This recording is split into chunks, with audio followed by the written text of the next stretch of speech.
बिस्मिल्लाहिर्रहमानिर्रहीम। अस्सलाम वालेकुम। सिटी स्कूल की जानिब से उर्दू का 5वां lecture, fifth lecture of Urdu grade 9 and 10 matriculation आपके सामने है। आज हम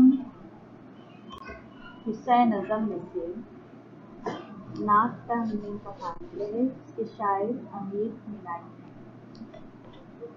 हिस्सा नज़म में से नात के शायर अमीर मिनाई, जिनका तारुफ आपके सामने है। विलादत 1829, वफात 1900। तारुफ क्या है इनका? अमीर मिनाई लखनऊ के एक दीनी खानदान में पैदा हुए। आपका शुमार बड़े उलमाए दीन में होता था। अहमद मिनाई नाम और अमीर तखल्लुस था। आपने फिर लिसानियात, तसव्वुफ, फ़लसफ़ा, फ़िक़्ह, तारीख़, मौसीकी, रियाज़ी और कानून के इल्म हासिल किए। आपको उर्दू, फ़ारसी और अरबी ज़बान पर अव्वल हासिल था।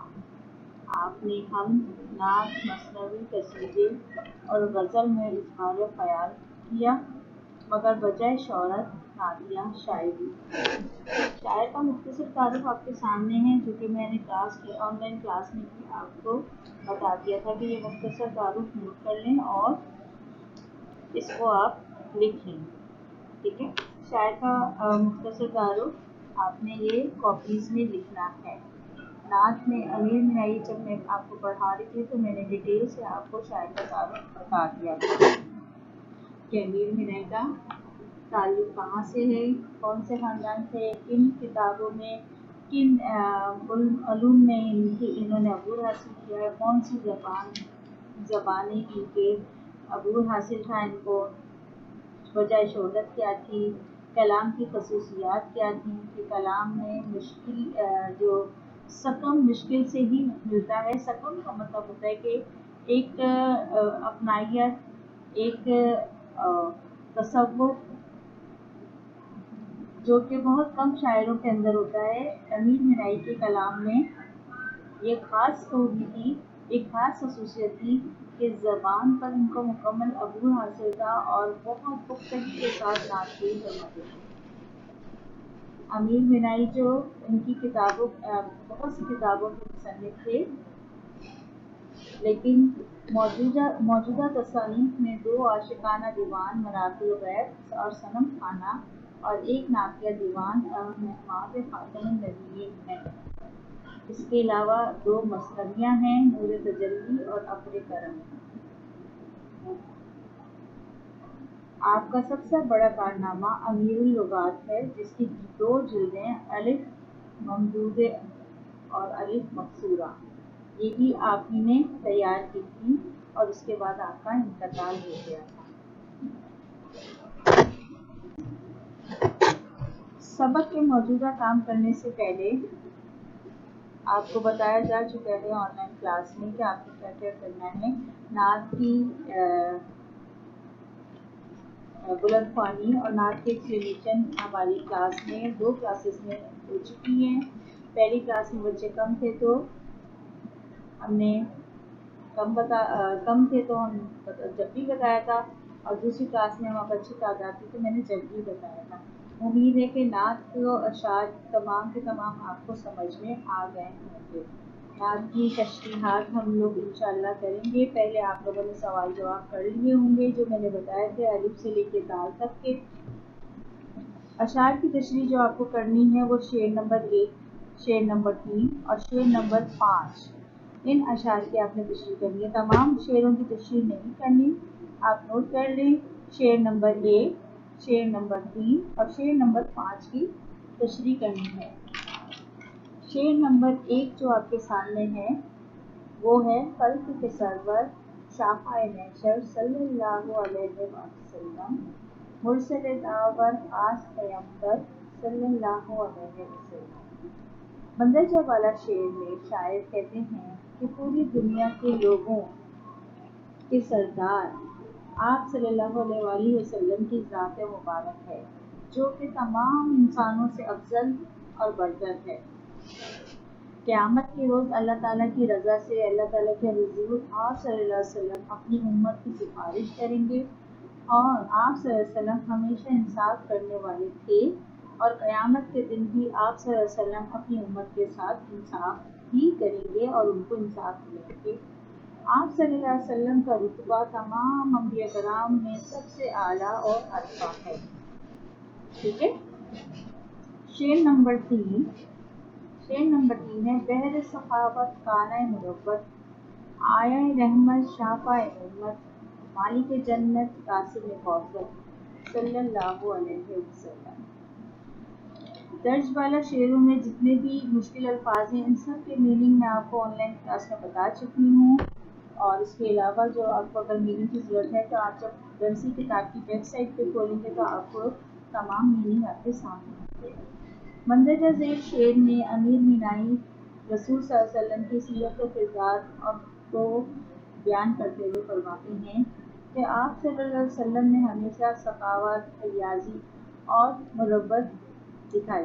آپ ان سب کا ایک سمندر کی طرح آپ کا ان سب پر عبور جو تھا وہ سمندر کی طرح تھا۔ آپ ایک بے طرح سمندر کی طرح تھے۔ آپ صلی اللہ علیہ وسلم زمین پر انسانوں کے لیے اللہ تعالیٰ کی رحمت کی نشانی تھے۔ آپ صلی اللہ علیہ وسلم کا وجود ہی تمام انسانیت کے لیے رحمت و شفقت تھا، جو پہلے بھی تھا اپنے اس زمانے میں جب آپ صلی اللہ علیہ وسلم کا وجود تھا، اور آج جو اس آپ کا جسم خاکی نہیں ہے، لیکن آپ صلی اللہ علیہ وسلم کی سیرت، کردار، سنت سب موجود ہے اور آج بھی ہے۔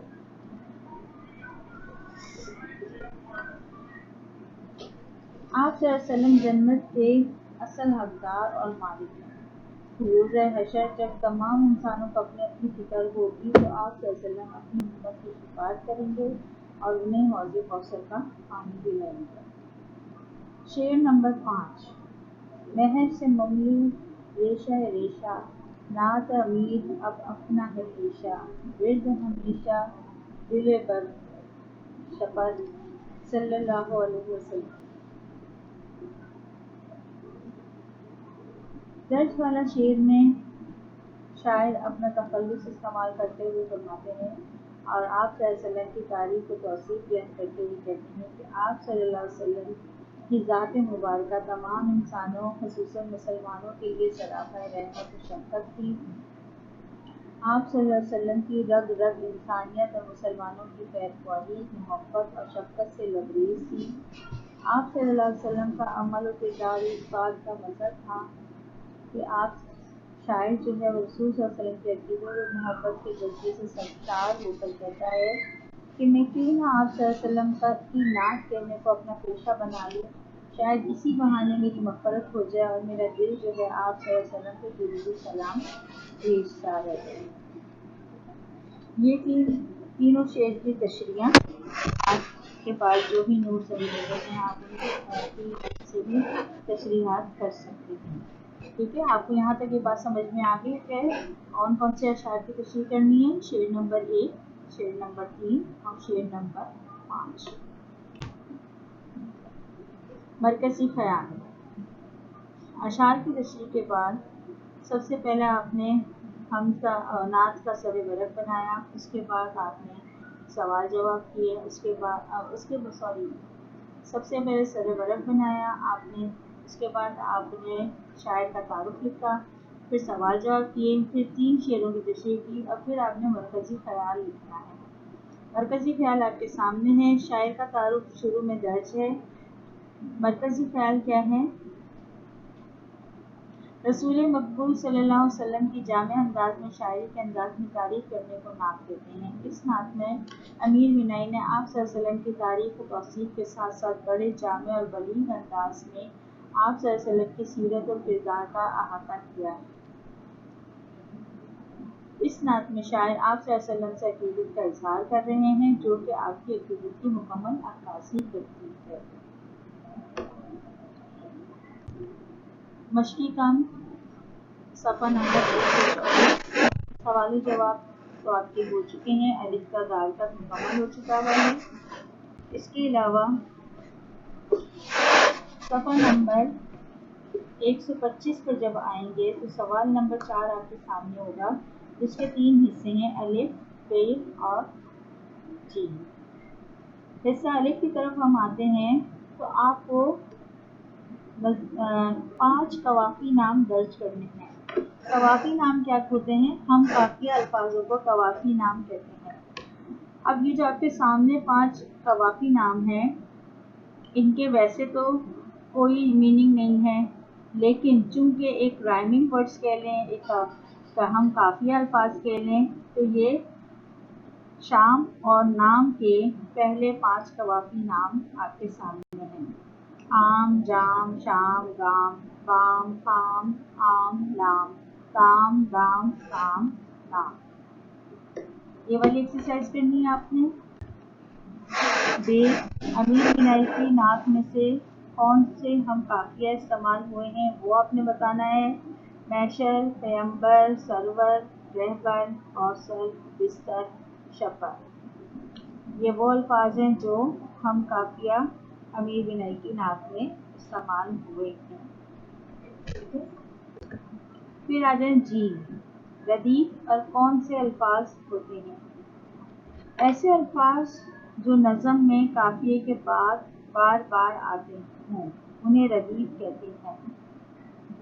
काफिया तो आपको पता है, शेर के आखिर में राइमिंग वर्ड्स जिसे कहते हैं, उसे हम काफिया अल्फाज कहते हैं। अब उसके बाद जो बार बार अल्फाज जो आते हैं, जो आखिर में, शेर के अमूमन आखिर में वो अल्फाजों का इस्तेमाल होता है, उसे रदीफ कहते हैं। शेर आपके सामने है। फकीराना आए सदा कर चले, मियाँ खुश रहो हम दुआ कर चले। इस शेर में जो कर चले है ना, ये रदीफ है। ठीक है, इस शेर में कर चले रदीफ है, जो आपके पास काफिये के बाद आता है और अमूमन शेर के सबसे लास्ट का जो वर्ड होता है, जो बार बार एक ही वर्ड हर अपनी शायरी में रिपीट हो रहा होता है, अमूमन ये गज़ल में होता है। जब हम गज़लियात पढ़ेंगे तो ये आपके सामने आएगा, तो आपको रदीफ और अच्छे से समझ आ जाएगा। इसके अलावा हम आपको नज़म के हवाले से जितनी भी जो उनकी एब्रीविएशंस हैं, वो सब के बारे में मैं आपको ज़रूर बता दूँगी। मारूज़ी काम। आप में से कुछ तलबा ने एक काम जो गलत किया है कि वो अक्सर क्या करते हैं, अपनी कॉपीज़ में चैप्टर का मारूज़ी यानी कि ऑब्जेक्टिव वर्ब भी कर लेते हैं, जैसे fill in the blanks, right and wrong, और दुरुस्त जवाब पे निशान लगाना, और ट्रू एंड फॉल्स, ये भी आप कॉपी में कर लेते हैं। आपको ये काम कॉपी में करने की ज़रूरत नहीं है, आप इसको बुक में करें, और जो मैं अमूमन ऑनलाइन क्लास में आपको बुक में ही करवा देती हूँ। लेकिन कुछ बच्चे क्या करते हैं, उसको कॉपी में कॉपी डाउन करते हैं और उसकी पिक्चर अपलोड कर देते हैं। उसकी पिक्चर अपलोड करने की ज़रूरत नहीं है, आप नात का मारूज़ी काम किताब में कर लें, जो ऑनलाइन क्लास में मैं आपको करवा देती हूँ। ठीक है, और उसकी तस्वीर भेजने की भी ज़रूरत नहीं है। हाँ, ये है कि आपको थॉरली तमाम चीज़ें पढ़नी होंगी, ताकि आपके पास जब अनसीन कोई भी चीज़ हो तो आपको एटलीस्ट इतना पता हो कि फलां चैप्टर की फलां चीज़ में से लिया गया है और आपको उसका जवाब आता हो। लिहाजा अपनी पढ़ाई को और मज़ीद स्ट्रॉन्ग करें और मज़ीद टाइम दें। उर्दू का सिलेबस बहुत ज़्यादा है, तो लिहाजा आप बच्चों से गुजारिश है कि सब बच्चे सीरियस हो जाएं, और आपके पास अब इतना टाइम नहीं है। अगर इंशाल्लाह नेक्स्ट ईयर जब एग्ज़ाम्स होंगे तो मार्च में एग्ज़ाम्स होंगे, तो अब आप खुद सोच लें मार्च के आने में अब इतना टाइम तो नहीं है और सिलेबस हमारा बहुत ज़्यादा है। लिहाजा आप सब बच्चों से गुजारिश है कि मुकम्मल टाइम दिया करें और वक्त पर काम मुकम्मल करके इसको अपलोड कराया करें, सबमिट करवाया करें। ठीक है।